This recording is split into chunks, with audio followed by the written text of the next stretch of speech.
Hey guys, welcome to News Jump. We got some casting news for you, brother, so I hope you said your prayers and took your vitamins, because you'll need them when this casting news runs wild on you.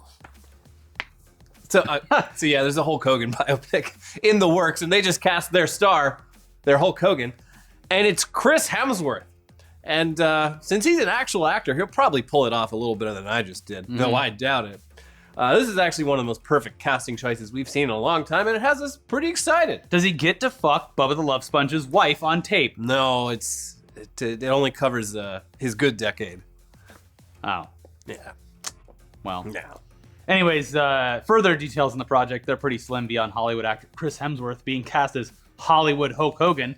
And actually, the story doesn't even appear to include the Hollywood Hulk Hogan NWO period, or the reality TV period, or the Gawker lawsuit, and getting caught saying the N-word period, I guess. Also, the Gawker period was the thing because he fucked Bubba. Sex tape period. Yeah. Anyways, it'll be about his early career when Hulk Hogan rose from being a local Florida gym rat and musician to being one of the most famous people on earth over the course of just a decade, elevating him and the entire genre of pro wrestling. Yeah. With him. So, yeah it's are they going to cover his famous movie Suburban Commando, though? Because seeing Chris Hemsworth playing Hulk Hogan in Suburban Commando would be the most meta fucking awesome thing ever. Yeah. And unabashedly one of my favorite movies as a child. I loved that kid, yeah. Yeah, Hogan's fame and popularity while wrestling for the WWF in the 80s is, even to this day, pretty much unmatched by any other wrestler.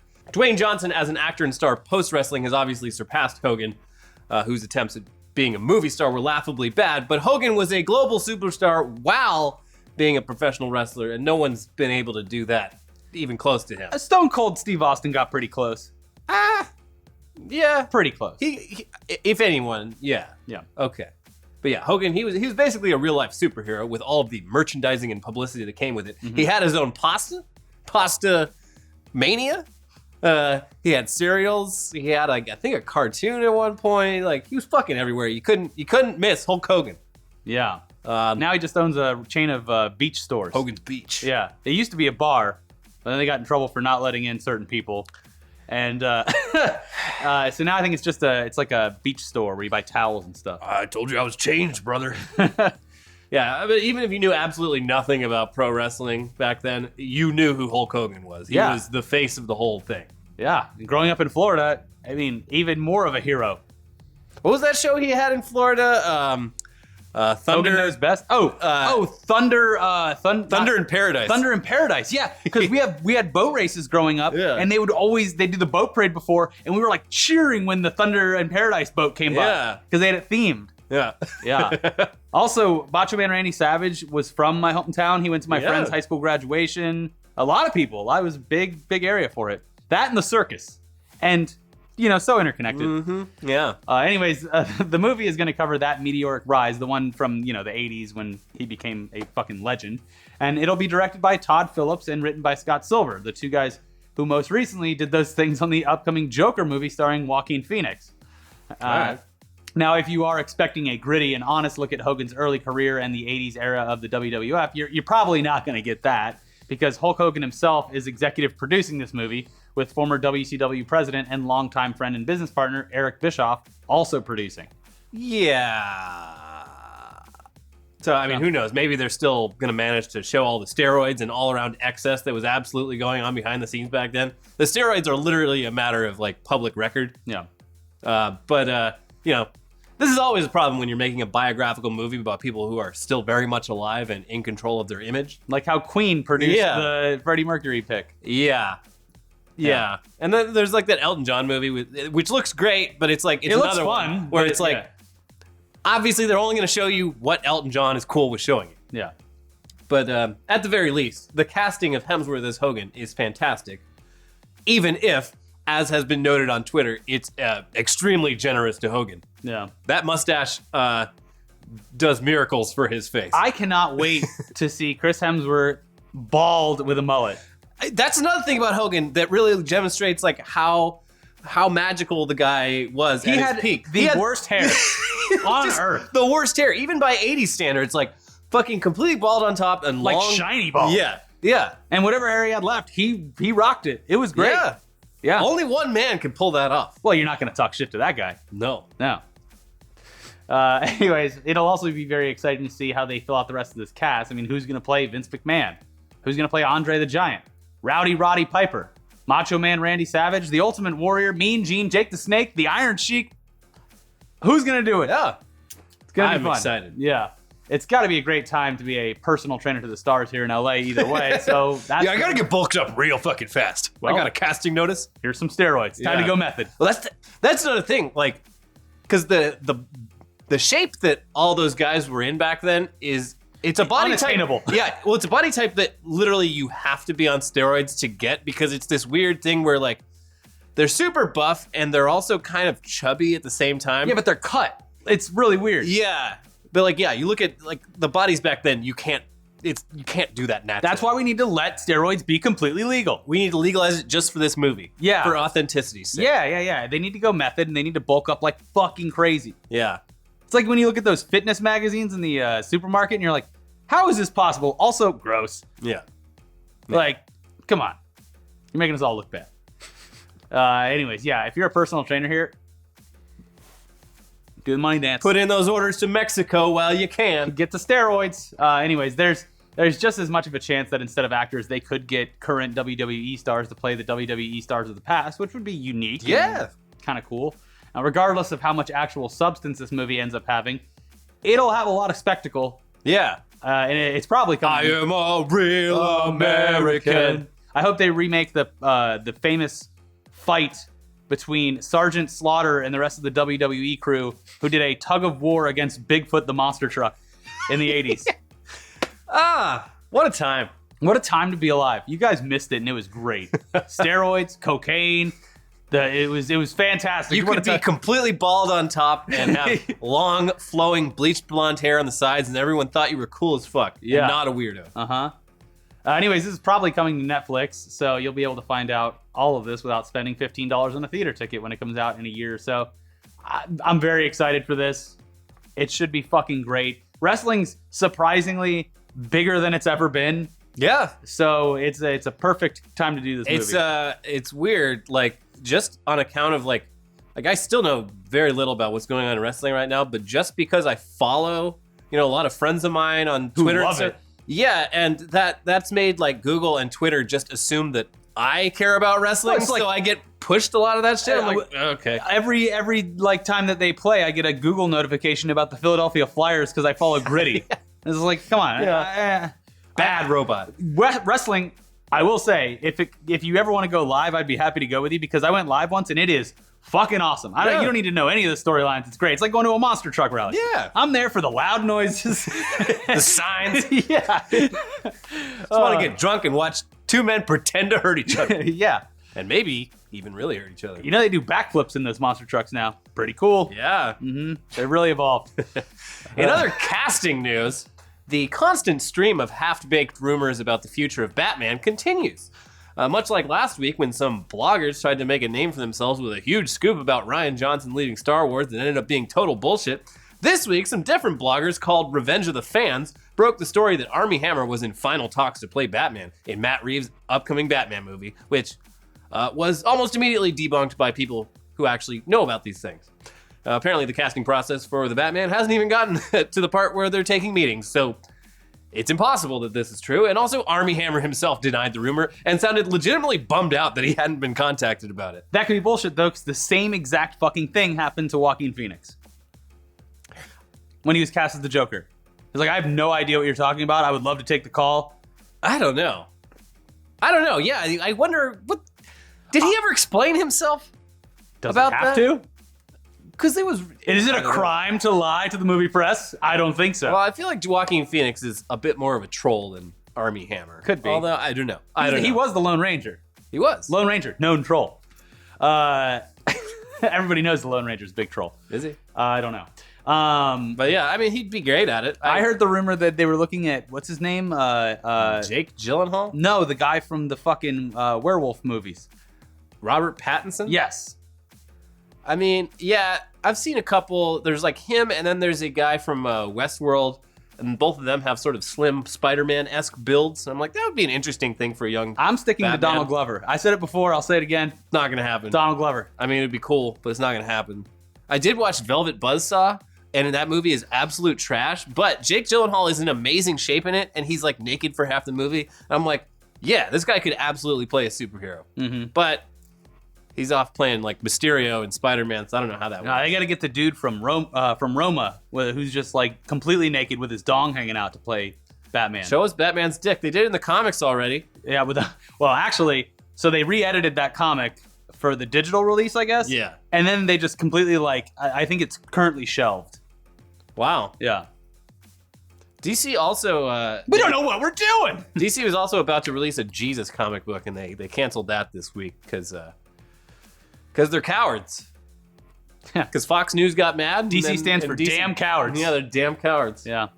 Anyway, speaking of superheroes, the divorce between Netflix and Marvel has been finalized. Even while they're still pregnant with an upcoming season of Jessica Jones. Aww. That Jessica Jones season is going to be born into a broken home. After previously canceling Luke Cage, Iron Fist, and Daredevil, Netflix has put the final nail in the coffin with the announcement that there won't be any more Punisher or Jessica Jones either. This ends a partnership that for a few short years made a lot of Marvel fans very happy and made me stressed about all the content that I apparently needed to watch when I was back working at Machinima. Yeah. Why aren't you guys up to date on all this stuff? Yeah. Ugh, don't miss that. Whew. These shows, they were very popular among both fans and critics, so everything falling apart so quickly has a lot of people asking why and asking who to blame. But unfortunately, it's just not that simple. To be clear, the decision to cancel these shows came from Netflix, not Disney. But Netflix's reasons make some sense from a business perspective. The actual numbers aren't public, but Netflix was paying Disney a licensing fee to produce and host these shows. And it sounds like with each successful season, and as Disney got closer and closer to launching their own service, Disney was just raising the price of that licensing more and more and more. Almost like they didn't want Netflix to keep paying for it. Well, what's the term when it's like the simplest answer is most likely the right one? Occam's razor? So that's kind of what this is. If you just take a cursory glance at the news of Disney launching its own streaming service and Netflix owning the Disney properties for a certain amount of time, like it makes sense that eventually Disney wouldn't want to compete with Netflix. Yeah. And need something exclusive outside of Star Wars to bring fans in. Mm-hmm. Like CBS, I don't give a shit about Star Trek, but the Twilight Zone thing, I'll do a free trial. We're going to talk about that. Yeah. Yeah. So yeah, at a certain point, Netflix decided, hey, screw it. We've got way more content here that we own 100%. Yeah. We don't need to keep giving millions and millions of dollars in licensing fees to a company that is simultaneously working on a plan to destroy us at our own game. Yeah. Let's just cut the cord here. Yeah.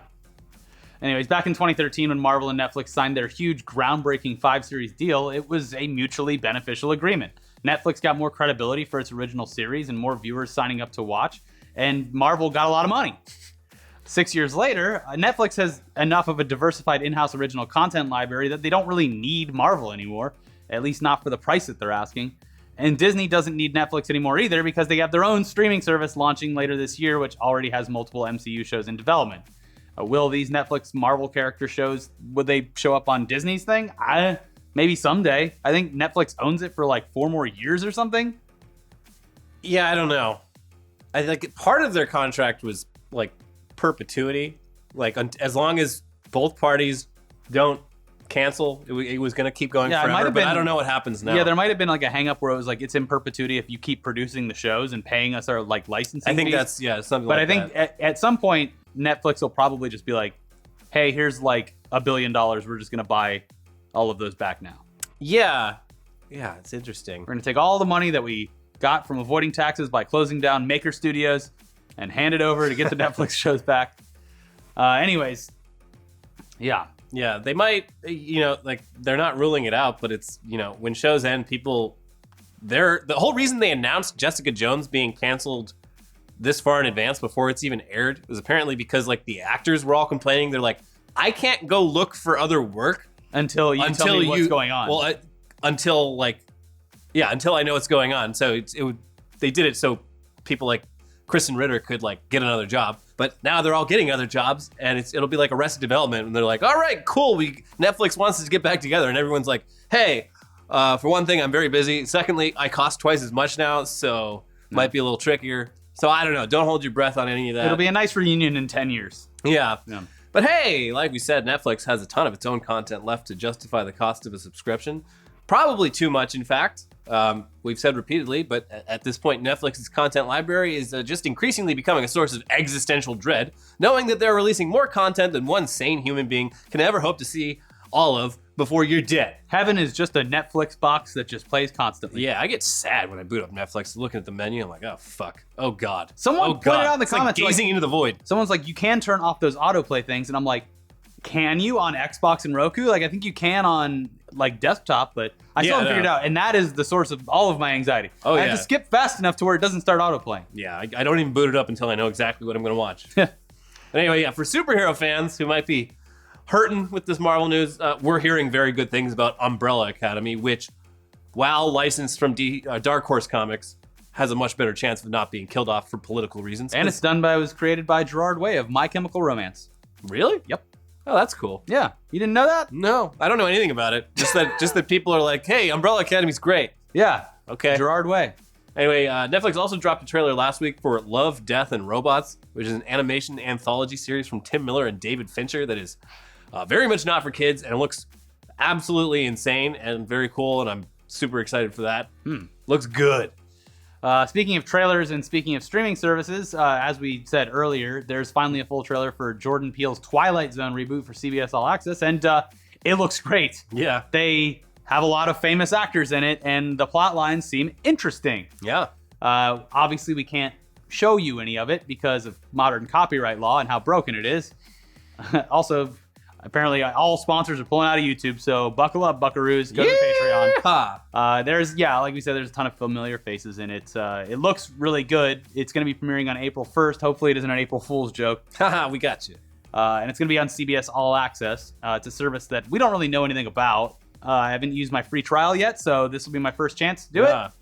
It's $6 a month, $10 a month if you want no commercials, and like I said, free 1 week trial. So that's when I'm going to use it. Got to time that up. You also get 15% off if you get an annual plan, but that's how they get you. Yeah. Don't do it. So, I don't know. That's kind of a lot for just the Twilight Zone. So what else you got there, CBS All Access? Okay, looks like lots of CBS content, most of which is shit. This is Grandpa The TV. Big Bang Theory.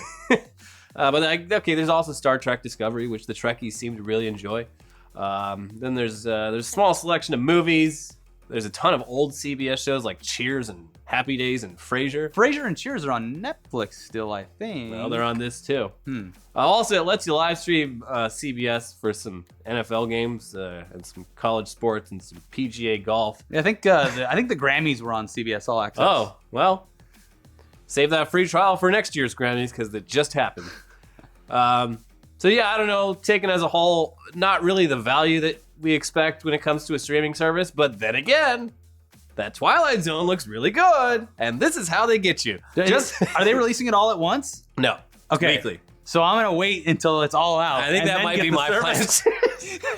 These fucking assholes. I think that's what I'm gonna do. They're taking advantage of our free trial. But then you'll miss all those water cooler moments. We don't have a water cooler. Well, we did, the place we film at has a water cooler, but we don't talk to anyone. Yeah, it's not for talking, it's for drinking. But yeah, just like Marvel got a ton of non-Netflix subscribers to make the leap with the Daredevil and all that, CBS is clearly looking to do that with the Twilight Zone, and it just might work. Next, they got to do a reboot of Gilligan's Island. Oh my god. You know that was only like 2 seasons long? Yeah, but each season was like 40 episodes. It was some weird shit. Yeah. Well, I hope they bring it Did they back. ever get off that island? I don't know. Some say they're still there to this day. You'd think with all the modern mapping and stuff, we would be able to find Gilligan's Island by now. Yeah. Also, that was filmed on a soundstage and not even a real island. Wow, it looked just like the beach. Yeah. They don't make them like they used to. Nope. Anyways, in an update to our story from Tech News Day this week about the various way that YouTube currently sucks, they have apparently decided to rectify some of that shittiness in a typical YouTube way that is actually worse. Specifically, following that video by YouTuber Matt's What's It Is, whatever the fuck, Matt, what it is, whatever. He showed how easily it is to use YouTube as a softcore porn hub for pedophiles. In the video, he pointed out that comments on videos of little kids often feature timestamps of when a child is in a compromising position. It's bad. Yeah. Now, YouTube has said they're now demonetizing videos where this appears to be happening, which is technically good. Yeah. Specifically, YouTube mom Jessica Ballinger of the YouTube family The Ballingers tweeted at YouTube about how videos of her 5-year-old son doing gymnastics were demonetized. And Team YouTube replied that even if a video is advertiser-friendly, inappropriate comments can now get your video demonetized anyway. Yeah, and this has, Okay. this has a lot of people pretty rightfully pissed off because this seems like something that can and probably will be very easily abused. Turn off this lady's comments. Yeah. What does she need a comments section for a fucking kid doing gymnastics? It's a YouTube family, Ricky. They just filmed their whole life. It's totally normal and nothing's weird about it. And this kid is going to grow up to be a totally normal functioning person. And also, she needs that money that her 5-year-old child is generating for her because it's his job. Kids these days, they're just like a bunch of graphics cards churning out bitcoins. They are.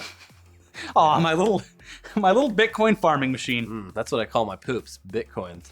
Yeah. Go mind that. But yeah, anyway, yeah, people are mad. Seems like something where it's like, oh, you don't like someone? Well, you just go to their YouTube channel and spam a bunch of like hateful filth in their comment section and boom, they've lost money. Haha. But that might be being a little hysterical. Beyond the hysteria, it seems like this is just a temporary thing being done because YouTube is in full damage control mode right now. Yeah. Because as usual, they waited until something hit the news media and got all their advertisers fucking pissed before actually doing anything about it. That Matt's What It Is video is getting a lot of big advertisers to actually pull their ads from YouTube because as with every adpocalypse, they don't want their product showing up next to something highly controversial. Or at least like they have to do something so they can be like, we pulled the ads. They and then need a month later, plausible deniability at the very least. This has resulted in a lot of backlash to Matt's What It Is. People are like, why are you ruining this for us? But I mean, like that, to me, that blame seems a little misplaced. If you're going to blame someone, blame YouTube for not knowing what the fuck is going on in its own backyard. Yeah. But anyway, as for how this affects us, well, we'll just continue doing what we've always done. Deleting shitty comments that we don't want showing up right underneath our videos. And also not exploiting children for YouTube income and then getting mad when that money dries up. Yeah, two things here. I turned off because they have a thing that you can turn on to so it allows you to like comments that would trigger this sort of thing. Yeah, it's like the auto mod on thing. Twitch. But it is so aggressive. Yeah, it's bad. That I ended up just turning it off because I'm like, this is catching way too many people being like saying things like goddamn or shit or fuck. I want to keep out like slurs, not minor swears. But that's the thing. So I turned it off for a while, and now I got to turn it back on again. Mm-hmm. It's dumb. Also, it is like the funny thing is. After the last adpocalypse, apparently like AT&T was running 0 ads for like a year straight. And then just in January, they decided to go ahead and start running ads on YouTube again. And then they already pulled them again 1 month later. Patreon.com/InternetTodayTV or ethicalscams.com. Thank you for buying that URL. Yeah. It's pretty funny. And in another update to a story from earlier this week, the Jussie Smollett case continues to be weird and confusing. For one thing, despite the Chicago Police Department stating that he had staged the attack in order to help secure a pay raise on the Empire, industry sources that talk to Vulture say Smollett and his agent hadn't even actually tried to negotiate a pay raise in the past few months. He's very proactive. Meanwhile, he got out on bail and headed straight back to the set of Empire, where he apparently made a big show out of apologizing to the whole cast and crew. But despite that apology, turns out everyone else on the show is fucking furious with him, which is 100% understandable. And a bunch of people involved in the show started really pushing to get him fired as quickly as possible, which again is 100% understandable because you don't want to be associated with that shit, and he's fired. Good. So yeah, play stupid games, win stupid prizes. Imagine showing up to the set, like the balls on this guy. Like, if I were him, you got to know that you're getting fired. And just don't show up and make it awkward for everyone. There's like apparently a few members of the cast and crew who are like, I don't know, he couldn't have lied because why? You'd have to be a complete fucking idiot to lie about that, right? Yeah. That's how they get you. You gotta break the law so stupidly that people are like, no. Also, no sane person would do that. Speaking of breaking the law so stupidly, wrap your head around this one, please. You gotta love this. When he paid the Nigerian brothers to do the crime, he wrote them a fucking check. Yeah. He wrote them a fucking check, Elliot. He didn't go down to the ATM. Yeah. He didn't get like his manager or his agent to get him some cash or maybe a Western Union check or something. Bitcoins, like that. buddy. Yeah, anything. Bitcoin. He wrote a fucking check. Literally the textbook definition of a paper trail. Here you go. Untraceable. Okay, can you not cash this till next Friday when I get my pay raise from Empire? What a fucking, now I just think that he might be just stupid in general. Yeah, he seems like a very dumb person. Yeah. Well, he is a very dumb person. Yeah, but- I mean, I think it's very safe to say that. Yeah. Wow. Sociopath! Well, he's at this point, he is number one on our worst people of 2019 video. Yeah. Early lead Yeah. in the race. Mm-hmm. Oh, and also Reggie, he's stepping down from being president of Nintendo of America after 15 years, and here we go. He's getting replaced by Bowser. What? Bowser? Get it? Like the thing from the game? What? Anyway. Bowser? Yeah. Watch our other episodes from this week. On Tech News Day, we talked about several ways that YouTube is fucking up these days and told the story of a NASA engineer whose life was ruined by the Opportunity rover. That's a person that we made up, but it's still fun. I'm pretty sure he's real. And then also, if you want the full breakdown of the Jussie Smollett bullshit so that you can have a great water cooler conversation with your friends, be educated about it, go watch that video as well. And since everything's getting demonetized right now and nobody's making money on YouTube, go to our Patreon. Link below in the description. We'll see you guys next time. Bye-bye.